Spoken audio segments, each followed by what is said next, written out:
सभी भाइयों से अपील है मुख्यमंत्री के साथ जो भी हमारे नेता रहे और मंच पर मौजूद हैं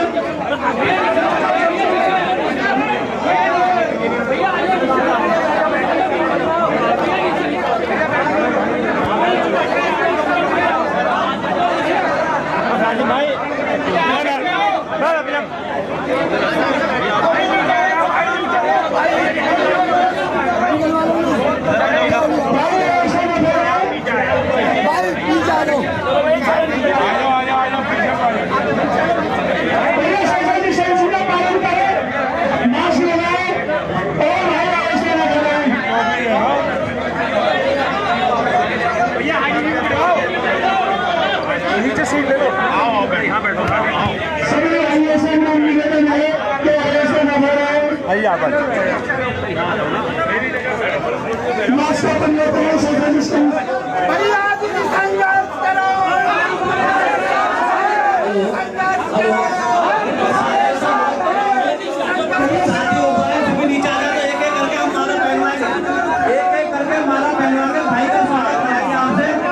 आप सभी नीचे आ जाए, भाई का स्वागत कराएंगे। एक आदमी का नाम बोल करके स्वागत कराएंगे भाई से। भाई का स्वागत आप लोगों से कराएंगे। भैया सभी नीचे आ जाए, मैं नाम बोलूंगा आपका, एक करके स्वागत कराएंगे।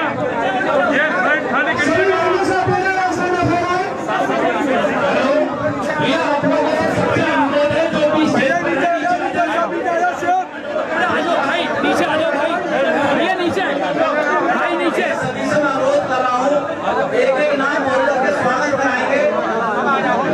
भाई का स्वागत आप ही से कराएंगे। सभी लोग नीचे आ जाए। आप सभी से अनुरोध है कृपया नीचे आ जाए। भैया नीचे आ जाओ भैया, बड़े भाई नीचे। सभी भाइयों से अपील है नीचे आ जाओ भैया, भैया नीचे आ जाए। भैया नीचे आ जाओ।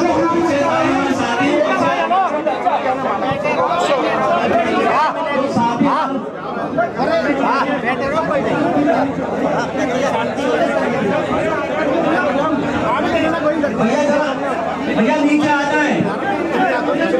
व्यवस्था बनाने में सहयोग करें भैया, व्यवस्था बनाने में सहयोग करें भैया, व्यवस्था बनाने में सहयोग करें, व्यवस्था बनाने में सहयोग करें।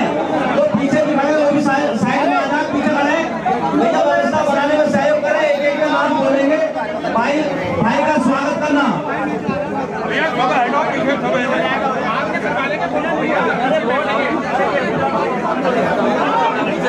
मैं सभी साथियों से अनुरोध कर रहा हूँ, तो पीछे खड़े वो भी आ जाए। आदि जी सभी आ जाए। सभी साथियों से अनुरोध कर रहा हूँ, नीचे आ जाओ। सभी साथियों से अनुरोध है, नीचे आओ, नीचे आ जाओ। साइड में आ जाओ अर्जुन, साइड में आ जाओ। बाबा साहब के सामने से आ जाओ, साइड में हट जाओ सब। सभी साथियों से हाथ जोड़ के विनती है।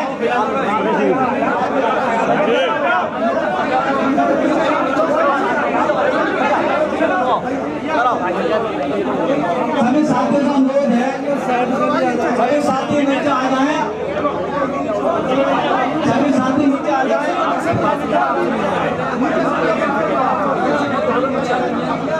जो साइड वाले लोग हैं सभी आप लोग नीचे आ जाए। आप ही के बीच में मिलने आए हैं भाई, नीचे जाओ नीचे। भाइयों, आप ही के बीच में भाई आपसे मिलने आए हैं, तो आप लोग व्यवस्था करेंगे, कैसे होगा? सभी साथियों से अनुरोध है,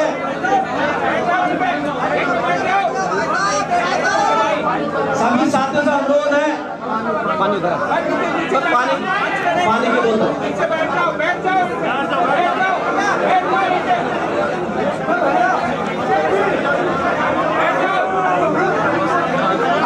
अर्जुन जी बोलना शुरू करो, साइड वाले आ जाए, बैठा ला आगे, बोलना शुरू करो। तो आप लोग यहाँ बैठेंगे तो पीछे वालों को दिखाई नहीं देगा।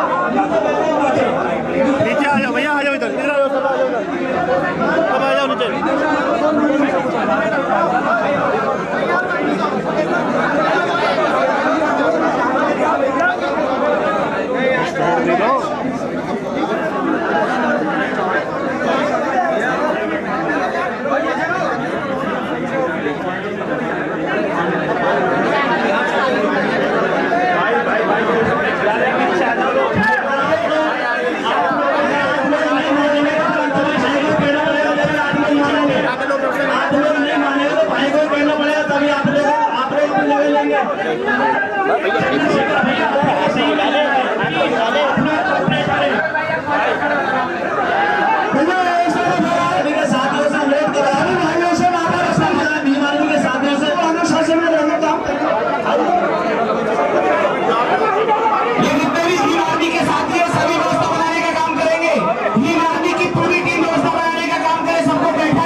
वही तो मैं सोच रहा हूँ यार भैया सभी कार्यकर्ता आगे से हट जाए।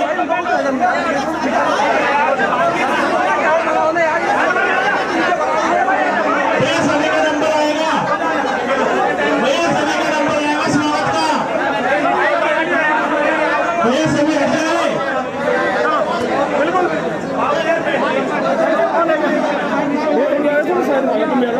भैया सभी हट जाए ऐसे।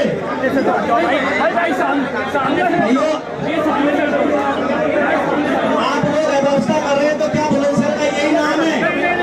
आप लोग ऐसी व्यवस्था कर रहे हैं बुलंदशहर का यही नाम है? या बुलंदशहर का नाम बुलंद है तो आप लोग ऐसा क्यों कर रहे हैं? भैया व्यवस्था ना है, बुलंदशहर का नाम ऐसा क्यों कर रहे हैं? सभी साथियों से भैया सोशल डिस्टेंसिंग का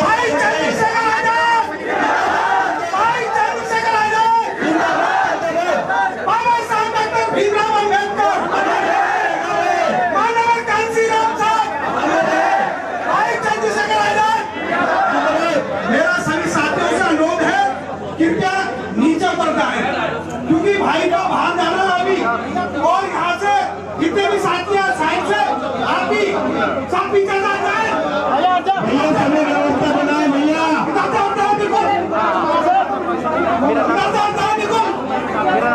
भैया आगे से हट जाओ भैया। पीछे साथी खड़े फोटो को चक्कर में वो पीछे जाते भैया भैया दीवार खड़ी है पीछे भैया सबसे बड़ा और जितने भी साथी हैं यहाँ से भी दूरी बनाए। भैया सभी आगे से हट जाए। दूरी बनाए और जितने भी साथी हैं यही बैठने का काम करें ही जिसके सामने वहाँ बैठे। कूलर की हवा तो मेरा सभी साथियों से अनुरोध है भाई हट जाए। दूसरा और आप लोग जो है जो बैनर पे लिया है भाई भैया सोशल डिस्टेंसिंग का पालन करें। साथियों मैं अब आपके सामने क्योंकि आपकी भीड़ को देख करके आपको जो आगे का कार्यक्रम कराना था स्वागत कराना था सबका वो आपने साथियों भीड़ की वजह से अपने भाई के पास भीड़ में घेर लिया। भैया ये बंद करें साथियों मैं अब आपके सामने जो भीम आर्मी के चीफ और आजाद समाज पार्टी के राष्ट्रीय अध्यक्ष और संविधान के रक्षक माननीय चंद्रशेखर आजाद जी को आमंत्रित करता हूं वो आए और आपके कार्यक्रम की शुरुआत करें। चंद्रशेखर भाई, चंद्रशेखर भाई, चंद्रशेखर भाई, भाई आप संघर्ष करो, हम आपके साथ हैं, हम लोग संघर्ष करो, हम आपके साथ हैं। चंद्रशेखर आजाद जिंदाबाद, जिंदाबाद, जिंदाबाद। जय भीम।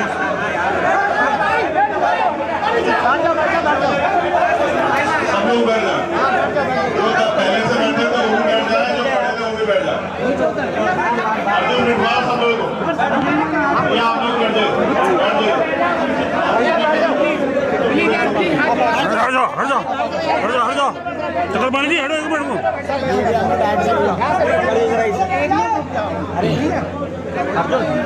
अगर एक मिनट में आप लोग चुप नहीं बैठे तो विश्वास कीजिए मेरे पास बहुत काम है। क्या आप तमाम लोग यहाँ से हट जाइएगा, सब लोग आपसे भी हट जाइएगा।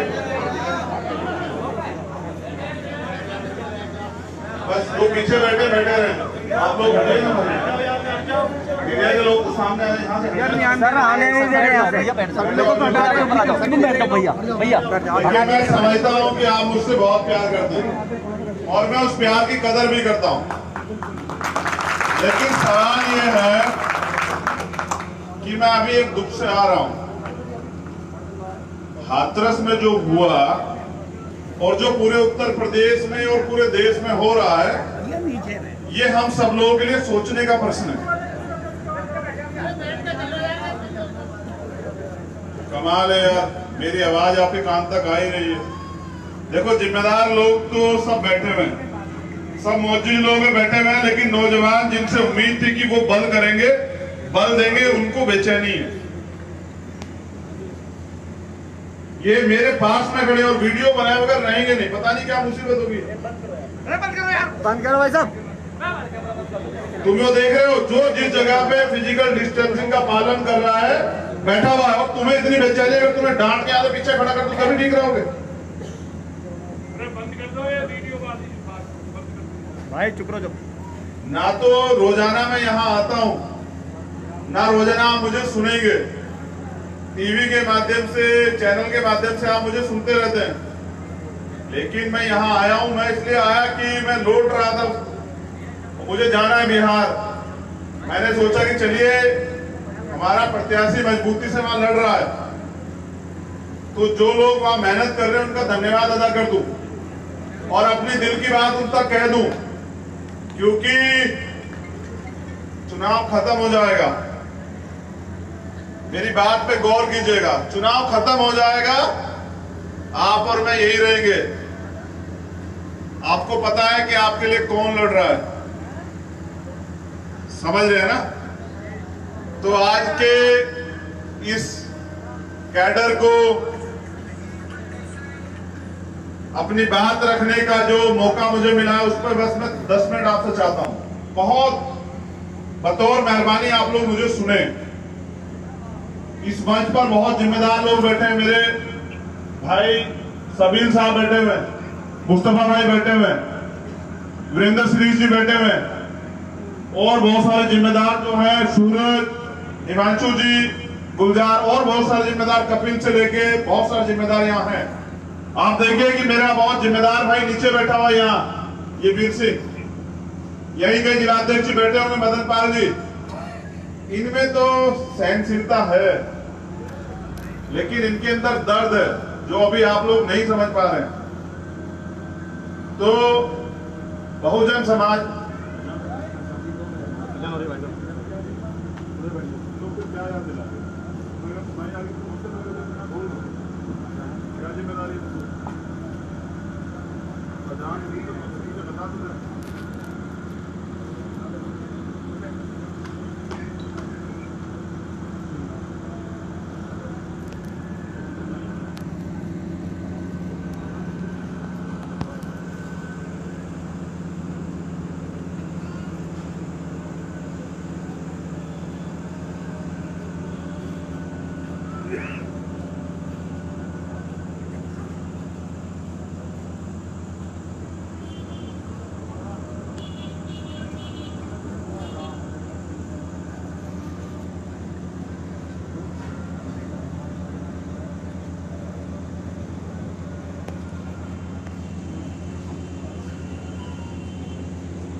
चलिए शुरू करें।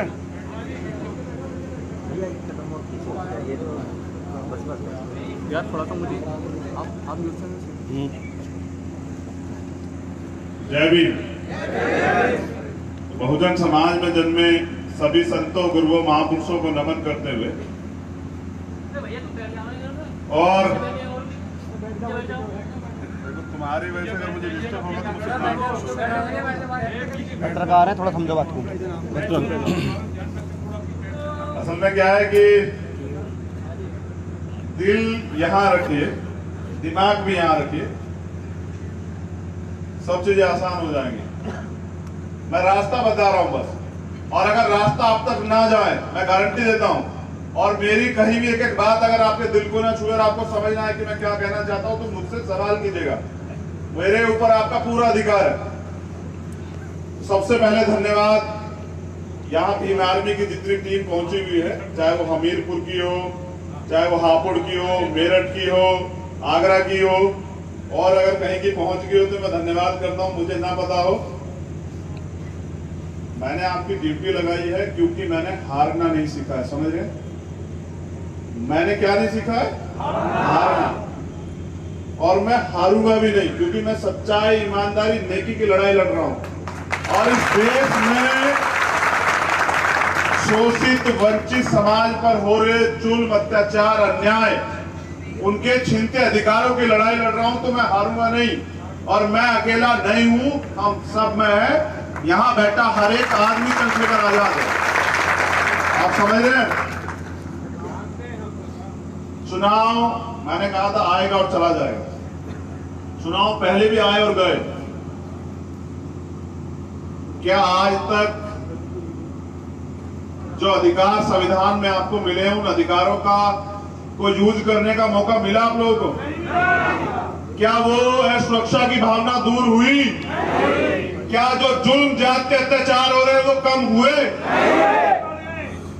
आपने तमाम लोग अजमाए होंगे, आप जिम्मेदार लोग हैं, पुराने लोग हैं, मैं आपसे नहीं कहना चाहता। मैं आपसे कह रहा हूं कि इस लड़ाई को, जो आपकी अपनी लड़ाई है, मैं पूरी हिम्मत से लड़ना चाहता हूं, और इसमें आप लोगों की मदद चाहता हूं। विश्वास की बात तो यह है कि जब, मैं बढ़ाई नहीं कर रहा हूं, जब जरूरत होती है तो कोई नेता आपको नजर नहीं आएगा। मेरी शुरुआत है, मैंने सामाजिक संगठन के दम पर इस प्रदेश में नहीं, पूरे देश में भीम आर्मी के झंडे डंडे पे सरकार को सबक सिखाने का काम किया है।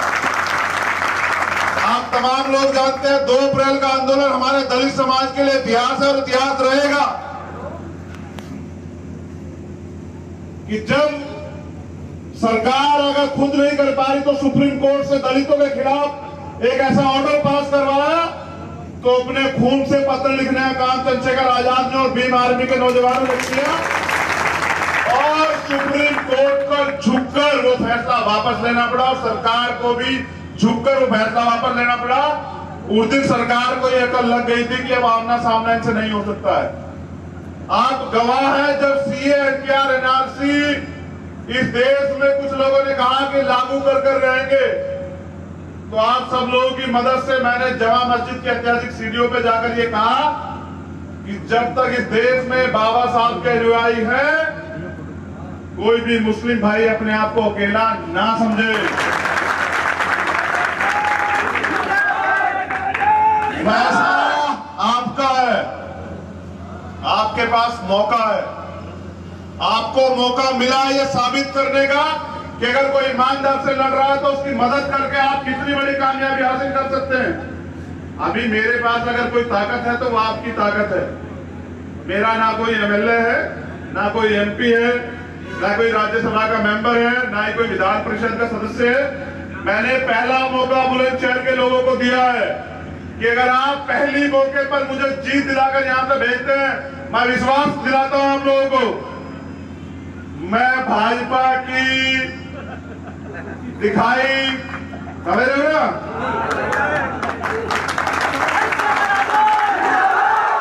सिर्फ आदि आमीन को मत देखिए, अपने भाई चंद्रशेखर आजाद को भी देखिए।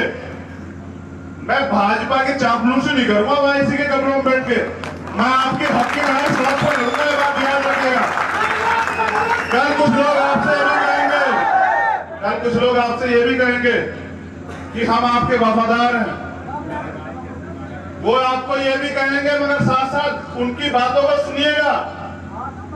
यहाँ जो लड़ेंगे वो भी मेरे अपने भाई हैं। वो क्या कहेंगे कि हम पार्टी गाइडलाइन पे काम करेंगे, तो पार्टी गाइडलाइन पे 370 पे वो लोग समर्थन करेंगे, पार्टी गाइडलाइन पे CNPR NRC पे दिल्ली बैठ के समर्थन करेंगे, पार्टी गाइडलाइन पे आर्थिक आधार पर जब आरक्षण लागू होगा वो समर्थन करेंगे, पार्टी गाइडलाइन पे जब किसानों के प्रति 3 कानून काले कानून लागू होंगे वो समर्थन करेंगे, और आप ठगे रह जाएंगे। लोकतंत्र में बाबा साहब ने तैयार किया था कि वोट आपके पास ऐसा अधिकार है कि राजा आप अपने आप तय करेंगे। अगर आप वोट का सही प्रयोग करेंगे तो किसी भी तरह का अन्याय अत्याचार हो, जुल्म जाती है, सुरक्षा की भावना हो, ये सारी खत्म हो जाएंगी। अगर वोट का दुरुपयोग होगा, सुनिए कान खोलकर, वोट का अगर दुरुपयोग होगा तो आपका दिया हुआ वोट आपके ही बच्चों के भविष्य को अंधकार में डालने के लिए वहां भाजपा के सारे पैसे बटन दबाता नजर आएगा। समझ रहे हैं ना? वोट दो धारी तलवार है, वोट भी आपने दिया, अगर सही प्रयोग हुआ तो आपका भला होगा, और अगर गलत प्रयोग हुआ तो आपका बुरा होगा, आप चले जाओगे। इतने दिनों से आप लोग चले जा रहे हैं, आपके पास मौका है, बहुत मजबूत, ईमानदार, वफादार उम्मीदवार आप लोगों ने दिया है हमें, और उसके साथ पूरी मेहनत से हम लोग काम करेंगे। बस जैसा मैंने कहा, भीम आर्मी के जो नौजवान यहाँ आगे आ चुके हैं, जैसे अग्रवाल की टीम भी यहाँ है, आपकी जिम्मेदारी है कि दलित समाज का एक घर, बैकवर्ड समाज का एक घर आपको अपनी मजबूती से जा जाके उनको जो है कहना है कि हम लोग क्या। मेरी राय यह है कि समाज तैयार बैठा है। मैं आज अभी होके आ रहा हूं, मुझे रोक दिया गया, यहाँ सिकंदराबाद टोल पे पीछे पुलिस लगा के रोक दिया गया। मुझे पता था कि मुझे नहीं जाने दिया जाएगा, मैंने बस पकड़ ली। मैं बस से हम 2-3 लोग आगे बढ़ गए, फिर बस रुकवा ली गई, बस तलाशी होने लगी तो मैंने मोटरसाइकिल उठा ली। मैं फिर घूम के आया कासगंज वाले रोड से, ये मुझे बाहर ढूंढ रहे थे, मैं अस्पताल चला गया।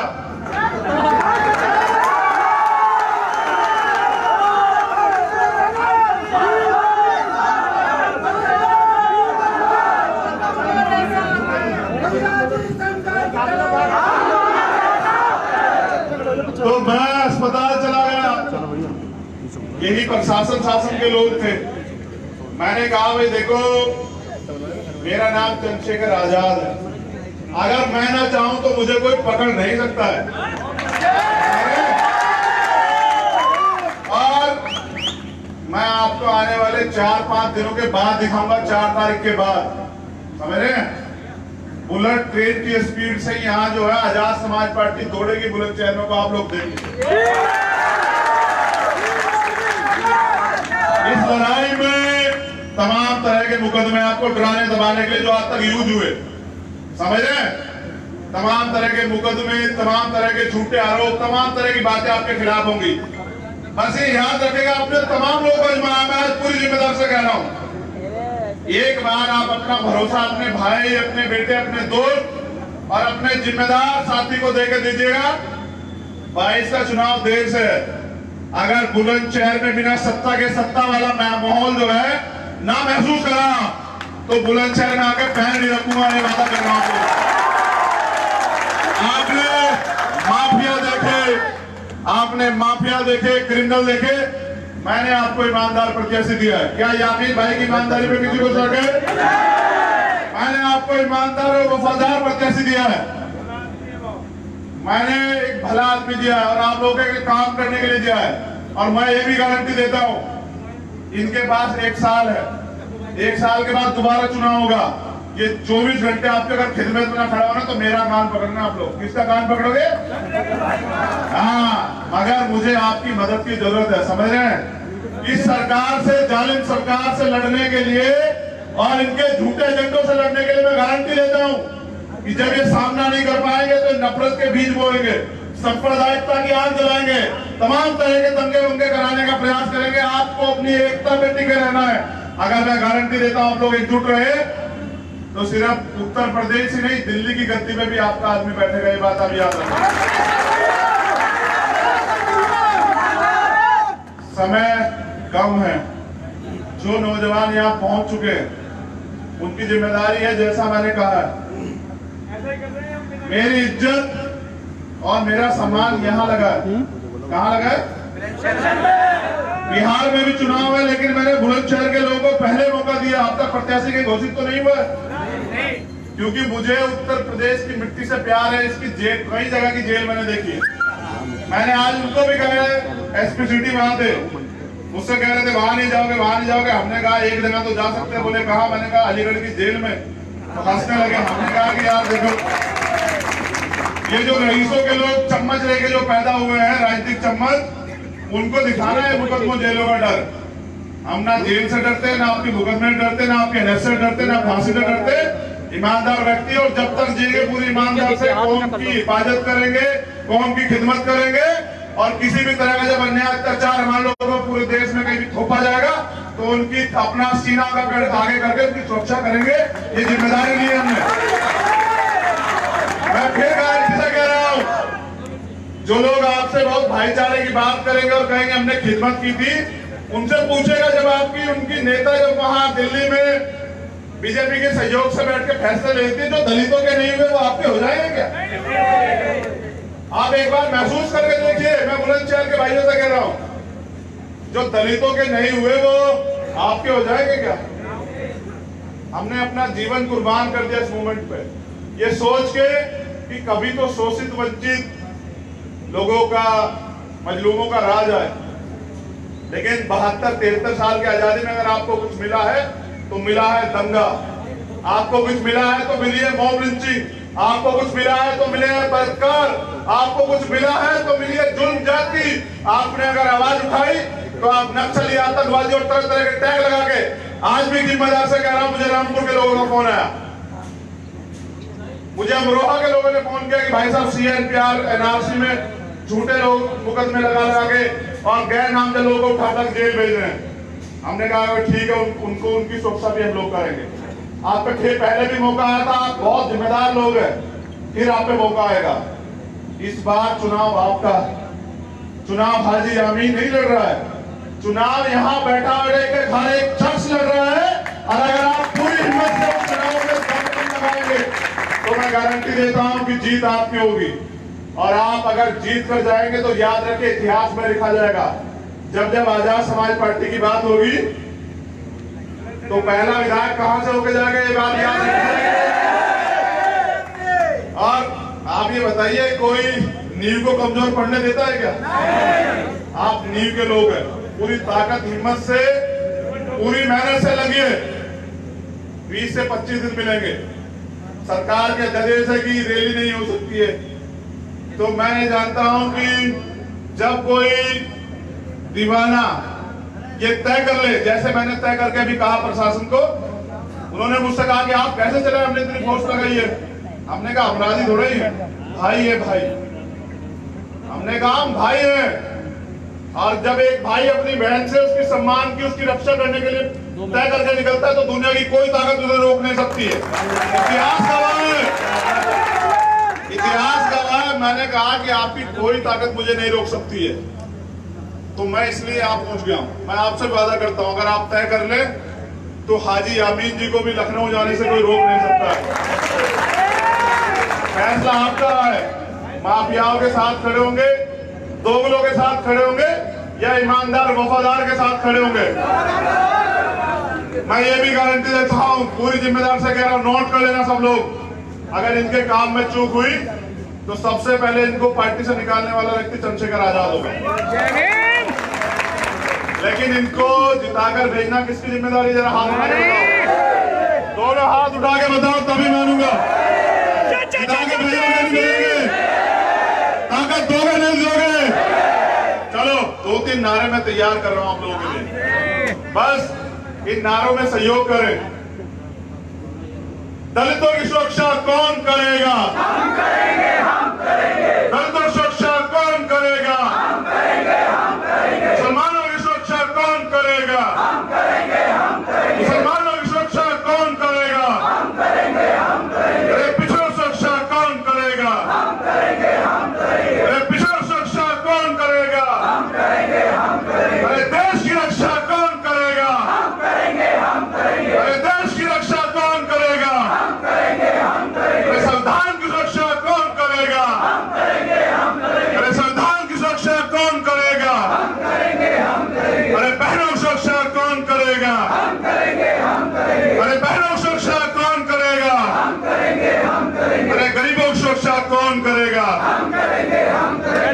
मुझे पूर्ण उम्मीद है और विश्वास है मेरे बहुत ही मजबूत और जिम्मेदार साथी हाजी एहसान साहब भी यहाँ हैं। अरे हसन भाई आगे। मैंने सुना था कि कमजोरों को साथ मिलेगा, मगर मैं पूरी गारंटी से कहता हूँ बुलंदशहर के ऐतिहासिक धरती पे खड़ी होकर यहाँ का नाम बुलंद है, बुलंद। यहाँ आने वाले समय में गरीबों की आवाज जो है हाजी अमीन बनेंगे। जय भीम, जय भारत, जय संविधान। बहुत बहुत धन्यवाद मुझे सुनने के लिए।